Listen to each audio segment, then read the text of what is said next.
Salam selamat Isra Mi'raj kepada saudara-saudara yang merayakannya dan kepada yang tidak.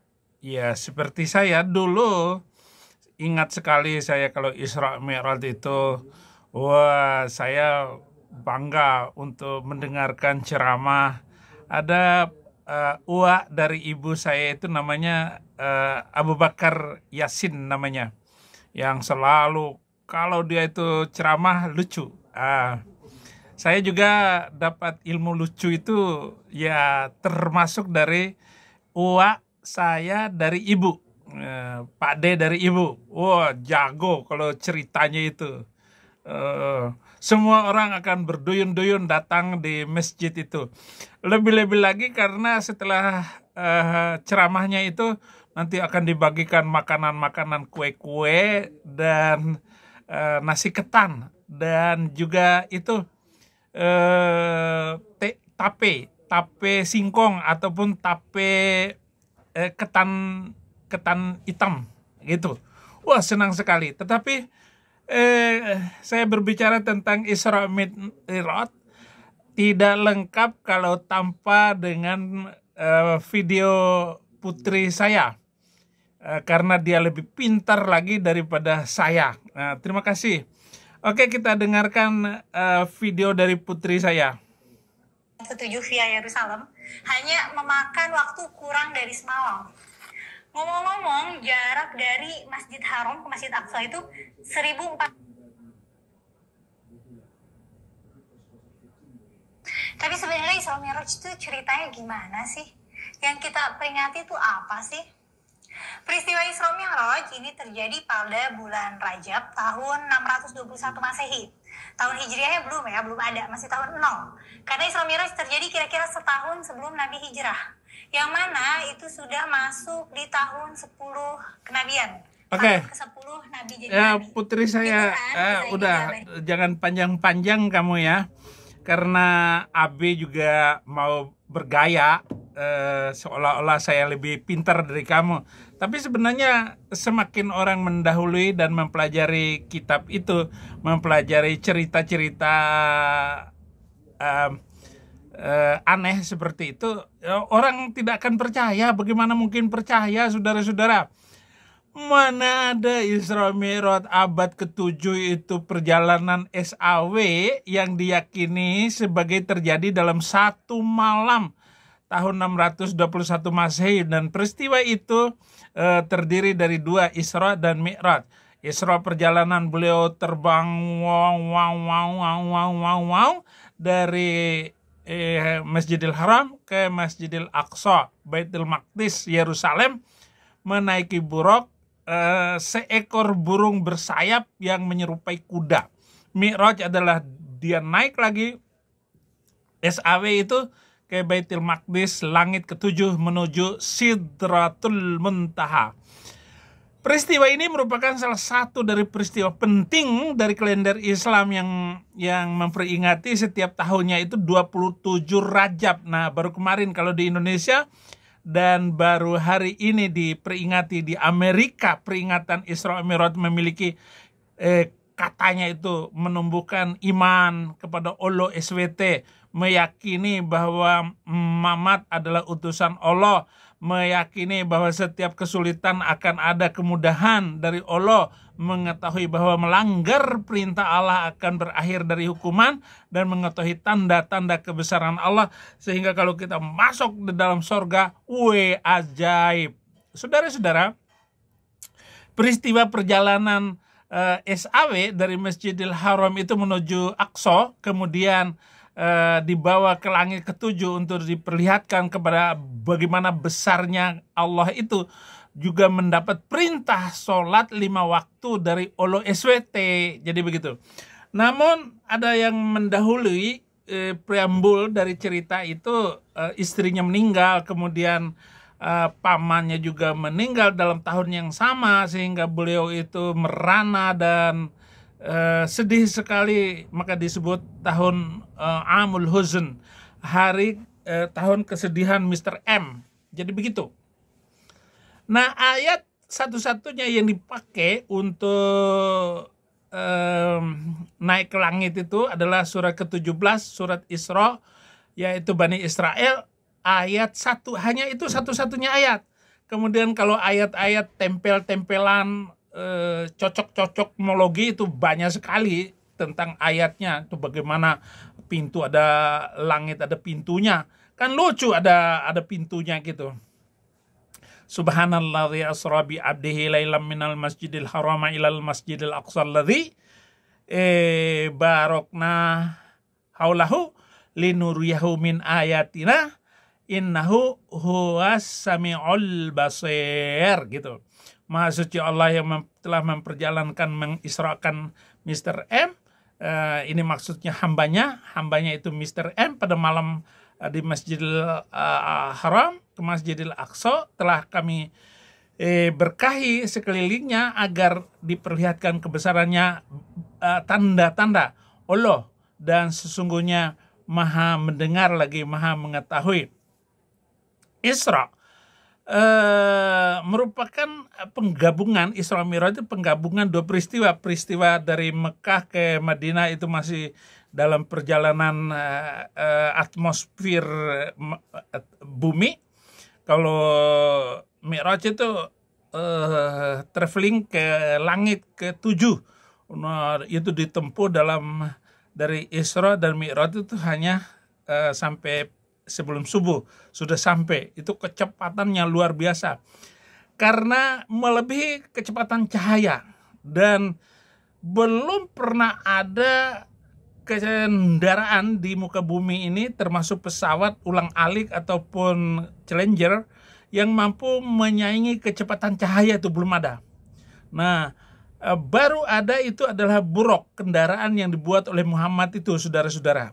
Bukan kendaraan yang dibuat Muhammad, kendaraan dari malaikat katanya. Nah, penggabungan Isra Mi'raj itu merupakan peristiwa di mana SAW mengangkat SWT mengangkat SAW dari Masjidil Aqsa, melewati langit ke-7 menuju Sidratul Muntaha, itu tempat tertinggi dari seluruh itu peristiwa. Inilah yang nantinya memunculkan perintah sholat lima waktu. Tetapi peristiwa itu sendiri di mana Muhammad menerima 50 perintah sholat di bawah malaikat kemana-mana dulu. Diperlihatkan sumur Zam-Zam, di sana malaikat Jibril membelah dada dan membersihkan menggunakan air Zam-Zam. Ini dilakukan untuk mempersiapkan beliau sebelum dibawa melihat sesuatu yang luar biasa. Nah, SAW kemudian pergi terus, dan yang lucu adalah kita sebelum Mi'raj ini, yang lucu adalah Mr. M itu belum menerima sholat, tetapi dia sudah memimpin sholat 2 rakaat, dan dia menjadi imam bagi seluruh nabi-nabi terdahulu.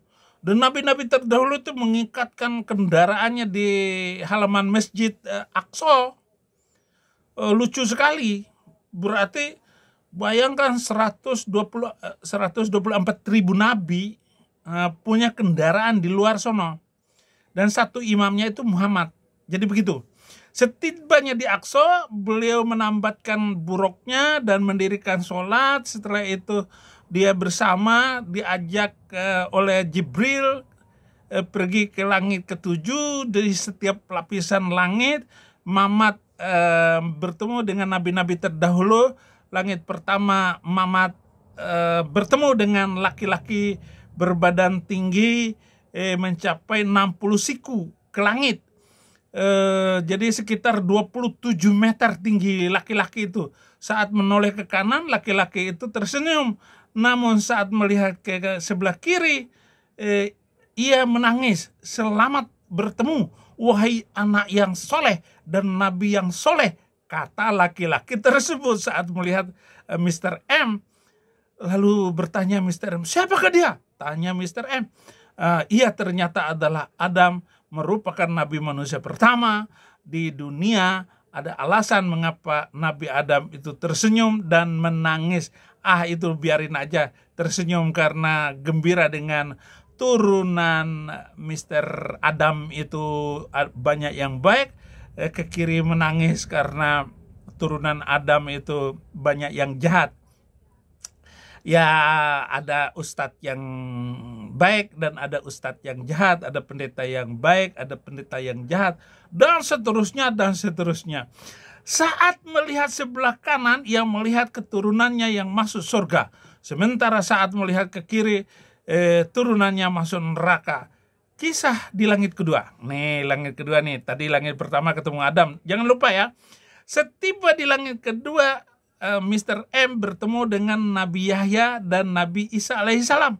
Di sana disapa, selamat datang wahai saudaraku yang soleh. Gitu. Langit ketiga bertemu dengan Yusuf alaihissalam. Saat itu SAW mengatakan bahwa ia telah diwarisi setengah kegagahan dunia. Wow, itu langit ketiga itu ketemu Yusuf. Yusuf itu adalah nabi paling ganteng dari seluruh nabi. Jadi Muhammad aja jelek. Ya, Muhammad itu masih ganteng saya lah. Ingat baik-baik itu. Langit keempat SAW bertemu dengan nabi pertama kali yang menulis menggunakan pena dan menjahit pakaian, yaitu Idris. Idris. Langit keempat Idris.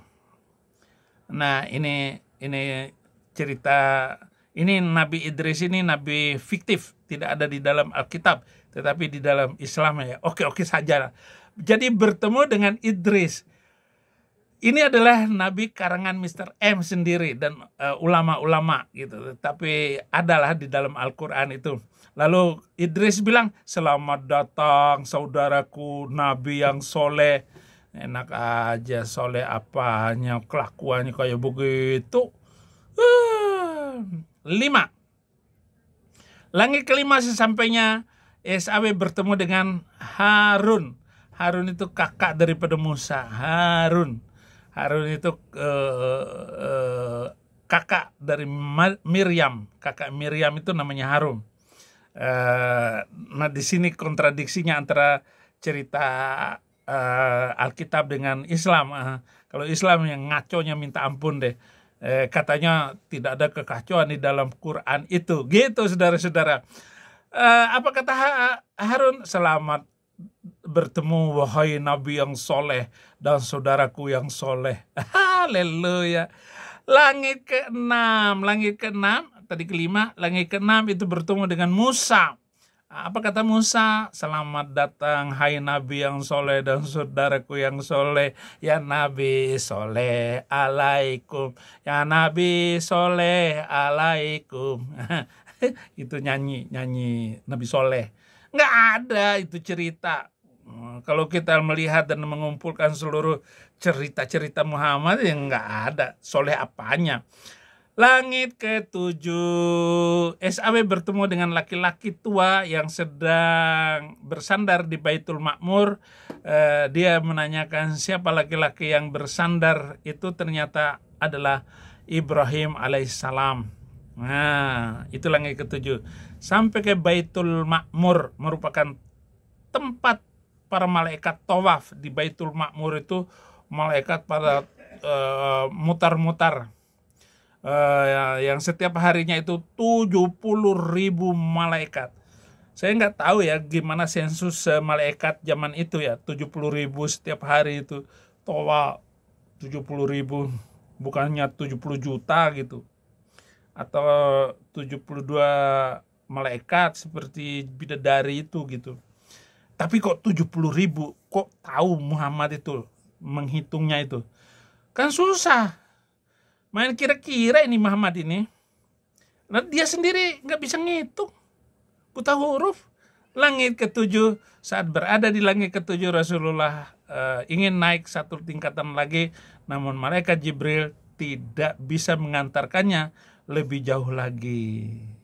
Lalu naiklah Nabi SAW ke Sidratul Muntaha, yakni sebuah tempat di atas langit ketujuh.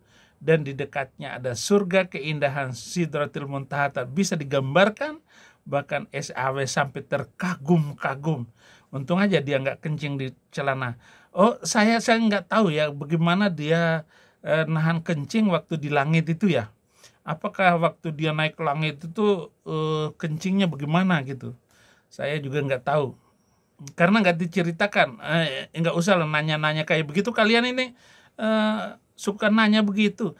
Nah, ketika berada di Sidratil Muntaha, Allah SWT berbicara langsung kepada Muhammad tanpa perantaraan. Kemudian SWT memerintahkan SAW untuk mengerjakan sholat. Pada awalnya Allah memerintahkan 50 kali dalam sehari semalam. Lalu turun dari Sidratil Muntaha dan bertemu dengan Musa di langit ke-6. Bertanya Musa, apa yang dikatakan Allah untukmu? Lalu beliau menjawab, sholat 50 waktu dalam sehari semalam. On dasar Nabi Arab loh, naik. Naiklah beliau, SAW, dan bertemu dengan Allah, diturunin, jadi naik turun. Dari 50, 45, 45, 40, 40, 35, 35, 30, 30, 25, 25, 20, 20, 15, 15, 10, 10, 5. Tinggal 5. Jadi berapa kali itu? 8 kali naik turun itu untuk meminta kemurahan, dispensasi. Dispensasi itu supaya jangan kebanyakan. Terus nanti pakai celananya gimana? Nggak sempat pakai celana.